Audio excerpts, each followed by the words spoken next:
In this video, I'm going to be unboxing and reviewing the new MacBook Air 2020, and I'll be comparing it with my 2018 MacBook Air so we can see what all the new features are. So let's get started.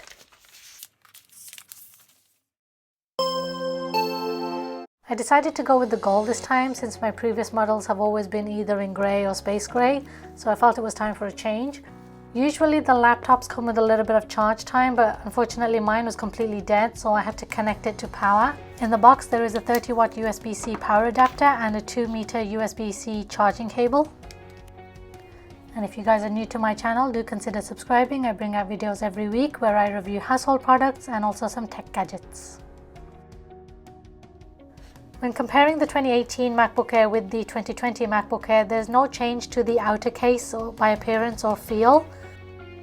Other than the new 2020 MacBook Air does have a slight thickness to it, a very minimal thickness.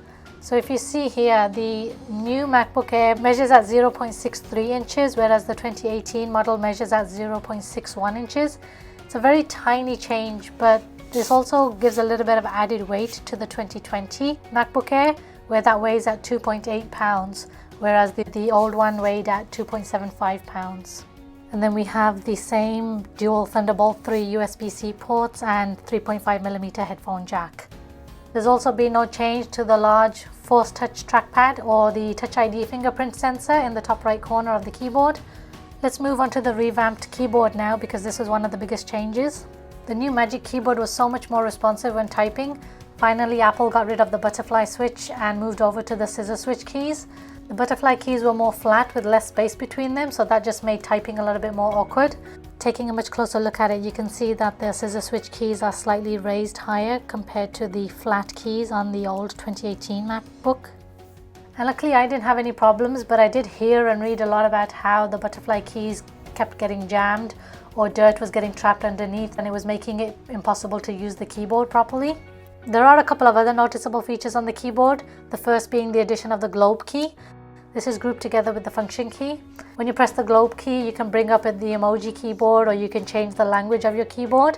You can change the globe key settings to perform other functions. Go into your system preferences and into keyboard, and here you can use the drop-down menu to select which function you want it to use.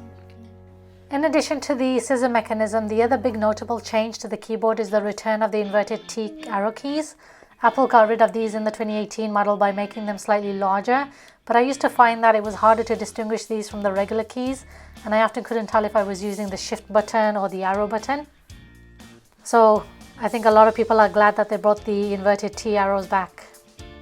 And also the backlit keys with ambient light sensor helps you to type with low light settings. And then you have the two stereo speakers located on each side. Only this time the 2020 MacBook Air does come with wide surround sound and also a 3-mic array with directional beamforming.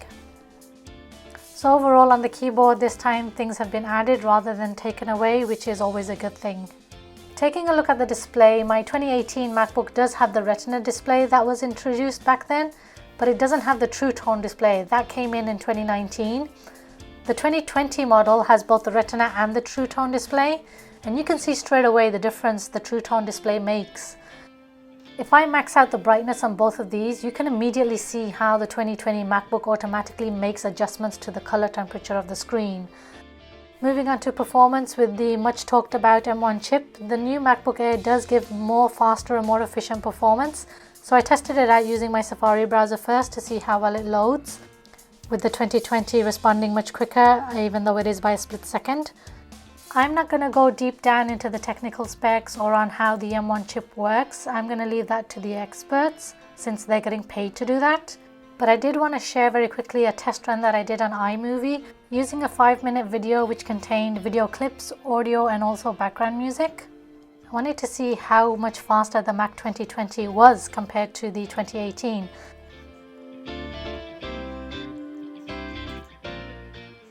So I exported the file both at the same time, and you can see in the top right corner of the screen the little circle that shows the progress.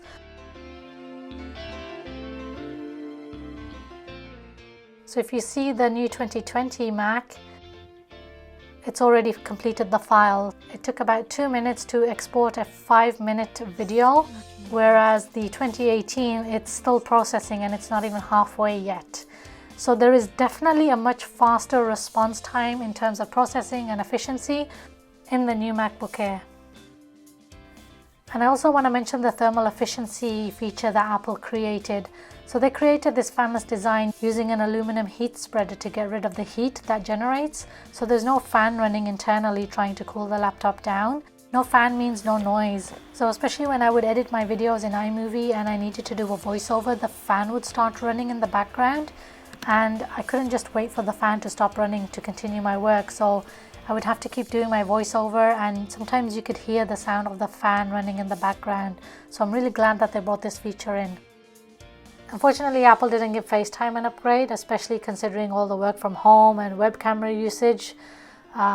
They left the camera at 720 megapixels, so that left quite a few people disappointed. Alright guys, thank you so much for watching. I hope to catch you in my next video.